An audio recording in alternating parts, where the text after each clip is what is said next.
छत्रपती शिवाजी महाराजांच्या पावन स्मृतीला मी अभिवादन करतो।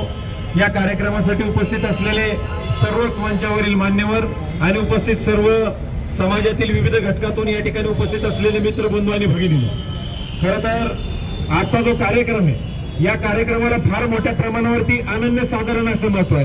कारण दारू सोडा दूध प्या अभियानाचं हे 13वे वर्ष आहे, परंतु सांगताना दुःख वाटतं की हे 13वे वर्ष कोणत्या तरी चांगल्या कार्यक्रमाचं व्हावं।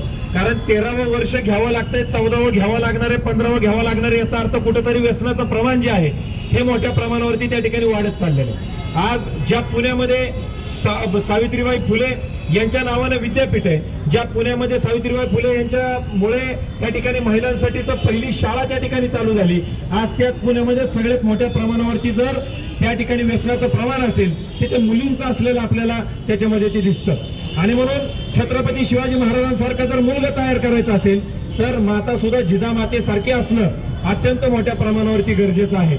आणि म्हणून आज ज्या आशेनं आणि अपेक्षेनं ज्या महान थोर पुरुषांनी क्रांतिकारकांनी आपल्या देशाच्या स्वातंत्र्यासाठी आपले स्वतःचे जीव त्यागले, वयाच्या 10व्या वर्षी 15व्या वर्षी 18व्या वर्षी ज्या लोकांनी स्वतःचा जीव या देशासाठी वाहून दिला, त्यांच्या स्वप्नातला भारत जर आपल्याला घडवायचा असेल, आज आपल्या देशामध्ये 140 कोटीच्या देशामध्ये 76 कोटीपेक्षा जास्त युवक आहेत आणि या 76 कोटी युवकांचं जर वय आपण लक्षामध्ये घेतलं तर ते वय वर्ष 35 वर्षाच्या आतली ही सगळी लोक त्या ठिकाणी। आणि म्हणून ही युवा शक्ती जी आहे ही योग्य गतीने त्या ठिकाणी पुढे गेली पाहिजे। आणि स्वातंत्र्यवीर सावरकर असतील, त्याच्यानंतर साने गुरुजी असतील, यांच्या स्वप्नातला भारत त्या ठिकाणी घडला पाहिजे। आज आपण जर साने गुरुजींचं स्वप्न पाहिलं तर आपला भारत हा बलवान आणि बलशाली झाला पाहिजे।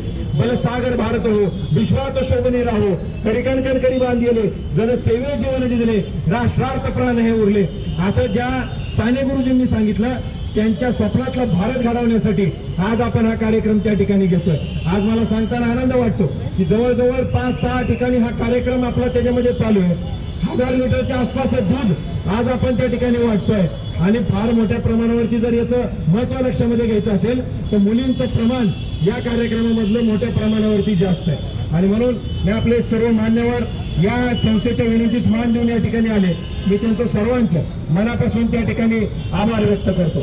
आपल्या सर्वांनी एकदा परत घोषणा द्यायची, भारत माता की, भारत माता की, व्यसनमुक्त भारत, व्यसनमुक्त भारत, व्यसनमुक्त भारत, दारू सोडा, दारू सोडा, दारू सोडा। धन्यवाद। जय हिंद, जय महाराष्ट्र।